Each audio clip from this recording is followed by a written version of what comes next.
नमस्कार दोस्तों, मैं प्रीति आज फिर आपके सामने एक नई जानकारी लेकर आई हूँ। बहुत ही इम्पोर्टेंट अपडेट आई है। एसएससी की ओर से, स्टाफ सिलेक्शन कमीशन की ओर से एक नई वैकेंसी आई है, जो कि है एसएससी जीडी की।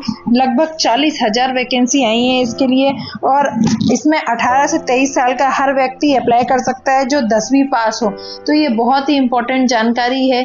एसएससी की ओर से अभी नोटिफिकेशन आया है। 5 सितंबर 2024 से इसके फॉर्म भरना शुरू हो गए हैं, जो कि 14 अक्टूबर 2024 तक भराएंगे, और इसके एग्जाम की टेंटेटिव डेट रहेगी जनवरी और फरवरी 2025, यानी जनवरी से फरवरी के बीच में आपका एग्जाम हो सकता है।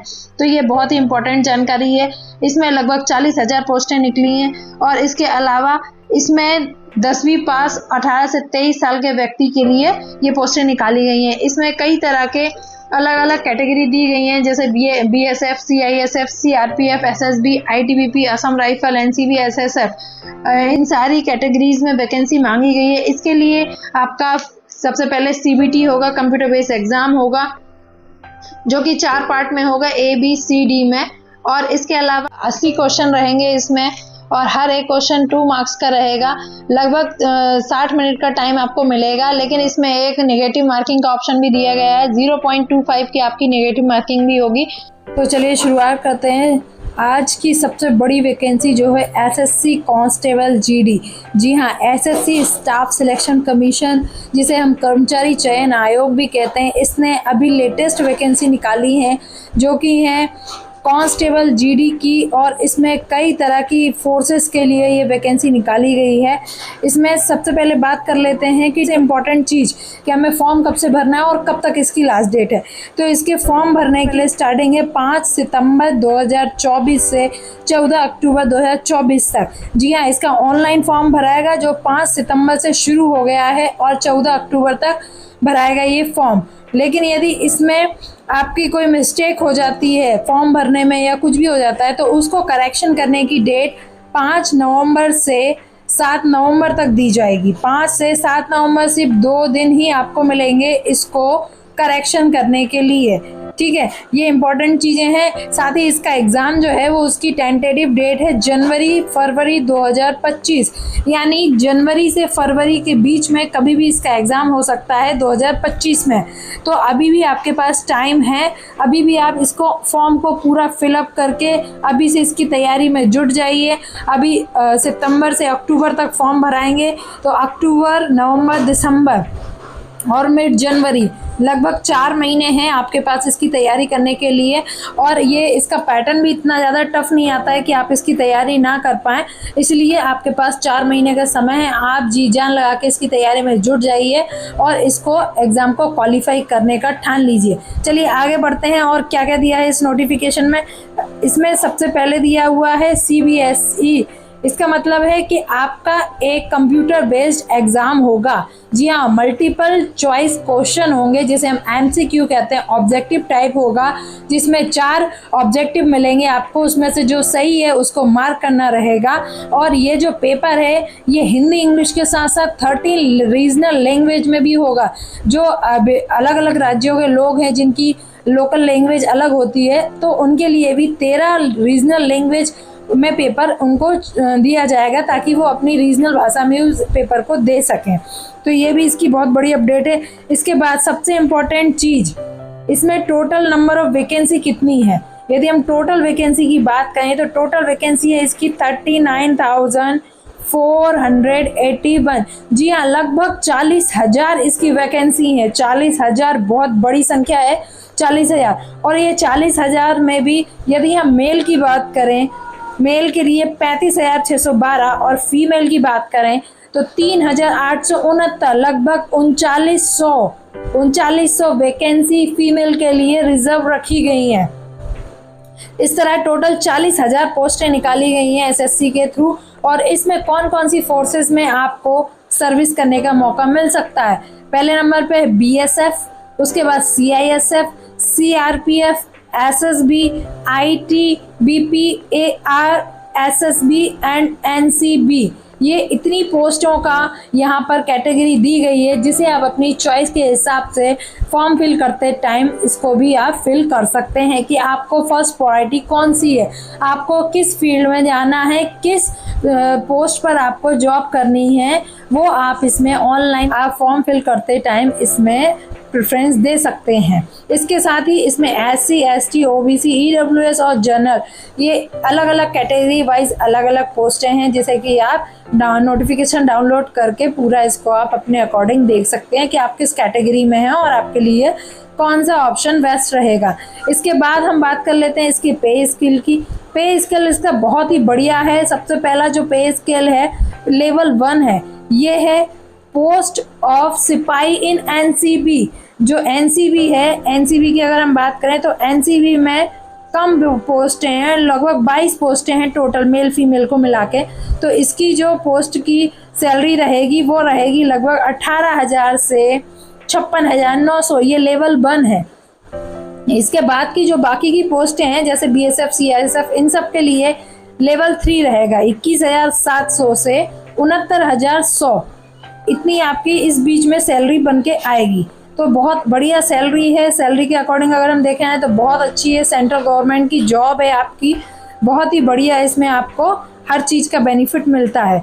इसके बाद यदि हम नीचे देखें, इसमें एज सबसे मेन चीज़ होती है एज, क्योंकि जो भी डिफेंस सेक्टर की जो भी वैकेंसीज निकलती हैं उसमें एज बहुत मायने रखती है। आपकी यदि उस एज के अंदर आप आते हैं तभी आप अप्लाई कर सकते हैं।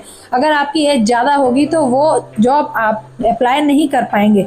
तो इसकी एज की यदि हम बात कर लें तो 1 जनवरी 2025 के बीच में आपकी जो एज है वो 18 से 23 साल के बीच में होना चाहिए, ना तो 18 से कम और ना ही 23 से ज़्यादा। 18 से 23 साल के कैंडिडेट ही इसमें अप्लाई कर सकते हैं।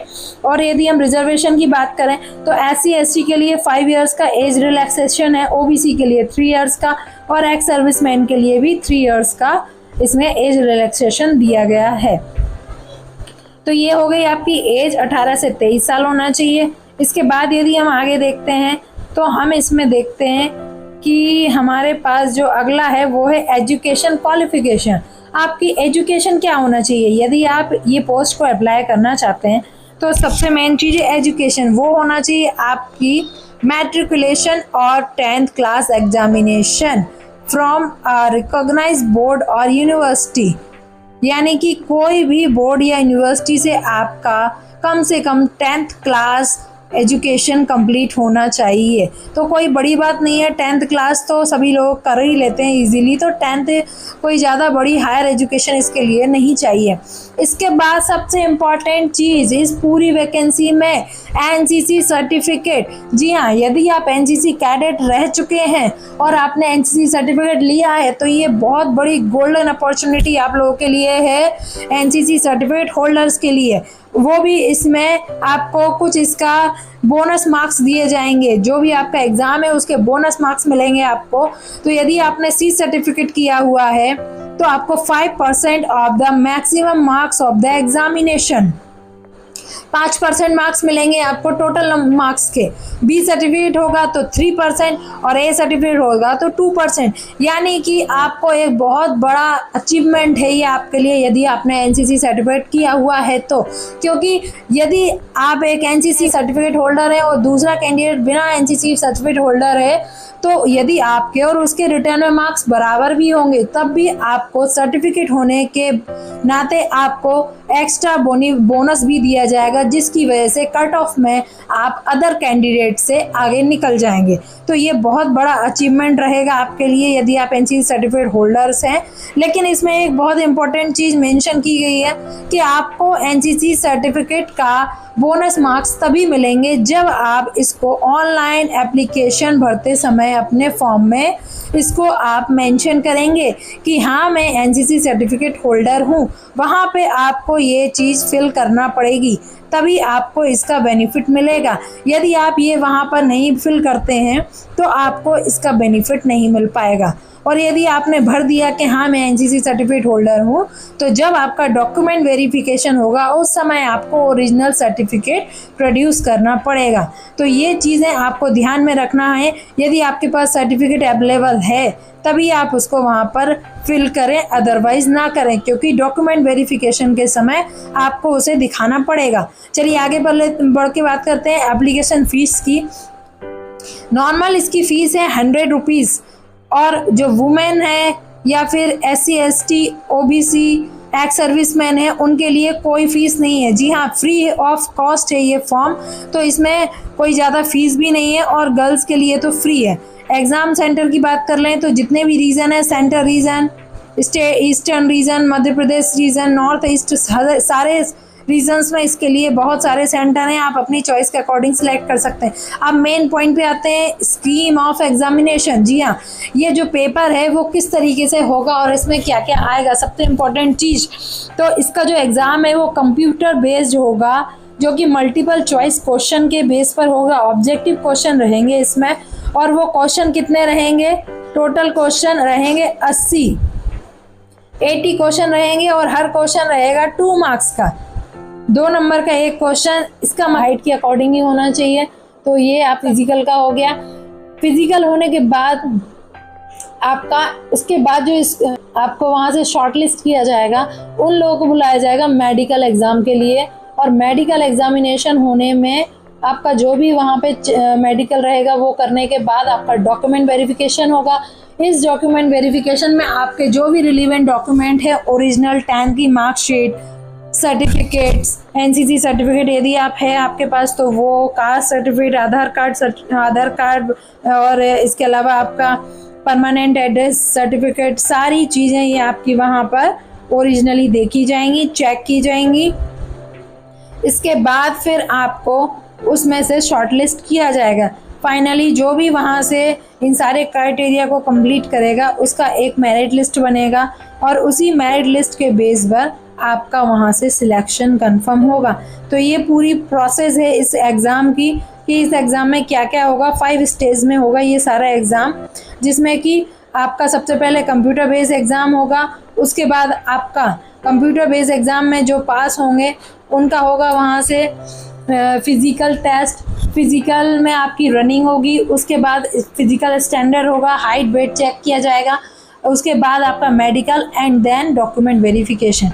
इस तरह ये पूरी प्रोसेस कंप्लीट होने के बाद फाइनल मेरिट लिस्ट आएगी, जिसमें कि जो भी सिलेक्टेड कैंडिडेट होंगे उनको कॉल लेटर घर पर भेजा जाएगा। तो ये पूरी प्रोसेस है staff selection commission SSC GD की, जिसमें कई तरह की अलग अलग फोर्सेस दी गई हैं। जिस फोर्स में आप ज्वाइन करना चाहते हैं आप उसको सिलेक्ट करके उसको अप्लाई कर सकते हैं।